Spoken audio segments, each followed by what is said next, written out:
Halo, selamat jumpa lagi bersama dengan channel Setia Fotografi. Dan untuk video kali ini saya akan sedikit berbagi pengalaman ya selama saya menggunakan gimbal Moza ini. Dan sebelumnya saya mengucapkan terima kasih banyak kepada teman-teman yang sudah banyak meninggalkan komentar positif di video-video saya, dan juga ada beberapa pertanyaan-pertanyaan yang sudah saya jawab, dan semoga jawaban itu bisa memberikan solusi ya atau pencerahan ya buat teman-teman. Dan memang ada beberapa pertanyaan juga yang hampir mirip, yaitu mengenai Moza yang bergetar. Nah itu sampai sekarang itu masih juga saya alami ya, kenapa Moza saya bisa bergetar walaupun saya sudah menggunakan autotune atau menggunakan mode manual, baik itu mulai dari ultralight, kemudian sampai light, sampai medium, sampai heavy, itu masih juga bergetar. Tetapi kita tidak perlu putus asa ya teman-teman. Memang nah di sini saya akan sedikit berbagi pengalaman ya teman-teman. Jadi memang Moza bergetar itu memang ada beberapa faktor ya teman-teman. Jadi misalnya waktu kita mau balancing secara manual, nah itu ada yang masih miss ya teman-teman. Jadi diusahakan ketika melakukan balancing secara manual itu diusahakan benar-benar seimbang ya teman-teman, baik itu di bagian tiltnya, rollnya, maupun juga pennya. Nah jadi faktor pertama adalah keseimbangan. Jadi untuk menyeimbangkan 3 axis ini, bagian tilt, roll, dan pennya itu memang membutuhkan waktu atau perhatian khusus ya teman-teman. Ini saya contohkan aja. Saya sudah pernah membahas atau menunjukkan kepada teman-teman tutorialnya ya, bagaimana cara menyeimbangkan secara manual. Nah di sini saya akan menunjukkan lagi kepada teman-teman. Nanti seandainya ingin yang lebih lengkapnya lagi, teman-teman bisa lihat di video saya yang sebelum-sebelumnya. Nah, teman-teman bisa cari atau nanti bisa lihat di atas sini ya teman-teman. Nah itu oke. Untuk yang pertama kali, sebelum kita melakukan balancing secara manual, jangan lupa kita kunci ya teman-teman. Kita kunci bagian pennya sama bagian rollnya. Nah ini tidak bisa gerak ya, ini nggak bisa gerak ya, ini kita kunci. Kemudian untuk bagian tiltnya tidak usah kita kunci. Jadi untuk pertama kalinya kita harus balancing bagian tiltnya. Nah usahakan posisi kamera yang bagian tilt ini usahakan lurus seperti ini ya teman-teman. Jadi ini memang membutuhkan kesabaran. Nanti kalau sudah bagian ini seimbang, baru kita posisikan kamera ke atas. Nah biasanya ketika posisi kamera ke atas itu sudah mulai hilang ya keseimbangannya. Nah jadi kita harus cari titik keseimbangannya di mana ketika dalam posisi kamera di atas. Nah ketika sudah ketemu, kita kunci. Kita sudah kunci, lalu kita tes lagi ya. Kalau dalam posisi ini dia diam, dalam posisi seperti ini dia diam, posisi seperti ini dia diam, lalu posisi seperti ini dia diam. Itu artinya sudah balance ya, sudah seimbang. Nah kemudian kita akan balancing bagian pennya. Jadi kita buka kuncinya dulu. Nah, untuk bagian pennya ini kita juga harus membutuhkan kesabaran juga ya, dan juga sensitivitas dari intelijen kita sendiri. Jadi ketika kita menyeimbangkan, benar-benar feeling kita itu main ya teman-teman ya. Usahakan seimbangnya itu seperti ini ya. Jadi antara kiri dan kanan itu tidak miring seperti ini, ada yang ke atas atau gini, ada yang ke bawah. Jadi benar-benar bentuknya itu horizontal ya teman-teman ya, bentuknya horizontal gini, tidak sedikit miring 30 atau 60 derajat, atau begitu pula dengan ini juga kiri kanan benar-benar harus seimbang seperti ini. Jadi kalau kita sentuh ke bawah gini, nah dia akan kembali. Begitu juga kalau kita sentuh gini, dia akan kembali. Nah ini sudah lumayan ya, sudah cukup seimbang ya teman-teman. Oke, kemudian bagian pennya. Nah, untuk bagian pen, kalau di video-video yang lain dari teman-teman YouTubers yang lain itu ada bermacam-macam ya cara balancingnya untuk bagian pen. Ada yang dimiringkan seperti ini, dan mungkin ada juga yang seperti ini. Nah, kalau saya pribadi itu saya gunakan yang seperti ini ya teman-teman. Saya posisikan gimbalnya seperti ini, lalu ini saya putar ke sini. Nah, lalu saya imbangkan. Ini juga membutuhkan waktu ya. Nah, kalau sudah benar-benar seimbang, nanti bentuknya akan seperti ini ya teman-teman. Akan terlihat bagian pen, tilt sama ini roll sama tiltnya itu lurus ya, lurus seperti ini. Nah, itu artinya 3 axis ini sudah balance ya teman-teman. Oke, sudah balance. Nah, kemudian kita akan melakukan balancing secara otomatis, atau kita cek balancingnya. Nah, ini saya menggunakan remote aplikasi Moza Master ya teman-teman. Atau kalau misalnya tanpa remote pun langsung dari gimbalnya sendiri juga bisa. Jadi ini saya gunakan Moza Master untuk cek balancing.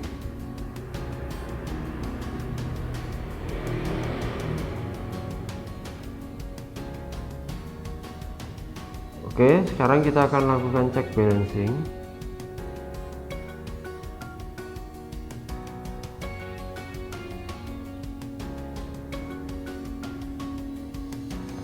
Nah, di sini sudah kita cek balancing dan hasilnya adalah balance ya.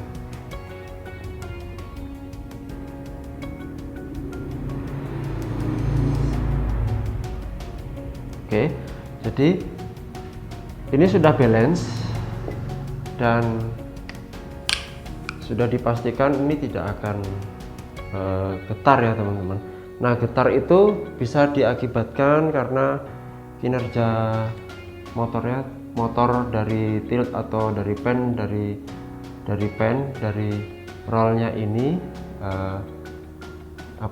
berat, jadi dia akan bergetar. Yang paling sering berat itu adalah bagian rollnya, itu yang paling sering mengalami getar. Nah, kalau sudah begitu, ini sudah tidak getar ya, karena sudah balance. sudah aman. Nah, kemudian kalau masih juga teman-teman merasakan wajahnya ini getar, kita gunakan saja autotune. Mungkin sudah nggak mempan ya kalau misalnya pakai secara manual, misalnya pakai mode ultralight atau pakai light atau pakai medium, masih nggak mempan juga ya. Maka alternatifnya yang lain adalah, pilihan yang kedua itu adalah dengan cara autotune seperti ini.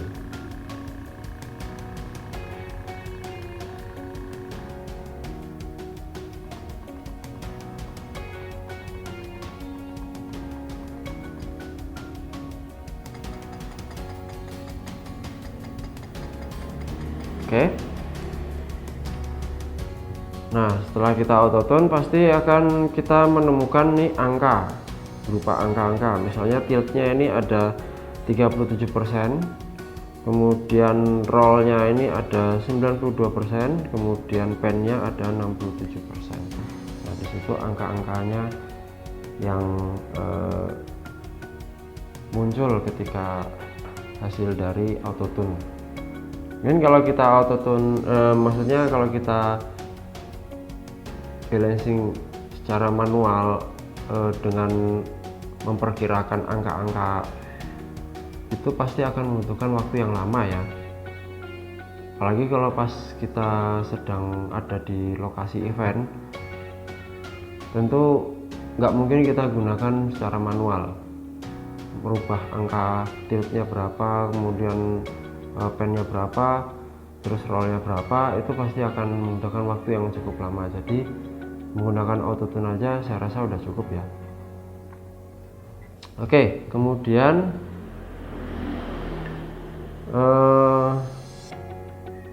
movementnya. Jadi teman-teman,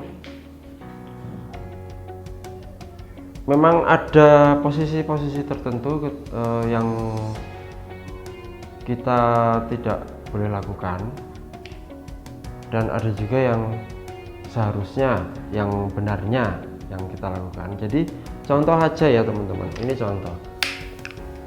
Misalnya nih ketika kita ngambil footage, biasanya kan kita bisa tuh miring seperti ini.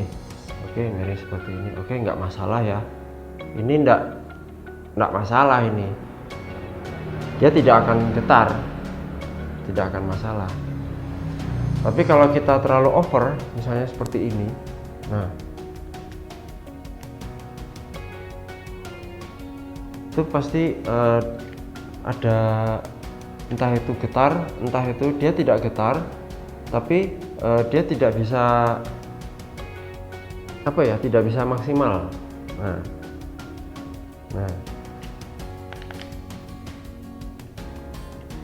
jadi biar amannya movementnya itu ya kurang lebih seperti ini ya teman-teman. Jadi ini posisi vertikal ya, jadi kurang lebih seperti ini. Nah, ini lebih aman ya kan, seperti ini. Kemudian posisi seperti ini juga kadang, kalau posisi seperti ini biasanya kan kita bergerak maju. Ini namanya medium level ya, medium level. Nah, biasanya kan kita ngambil medium level itu kita bergerak maju. Jarang mungkin ada yang menggunakan cara medium level seperti ini terus digerakkan seperti ini. Itu pastinya jarang ya, cukup jarang. Nah, biasanya digunakan untuk efek maju, efek jalan gitu ya. Nah, itu seperti itu.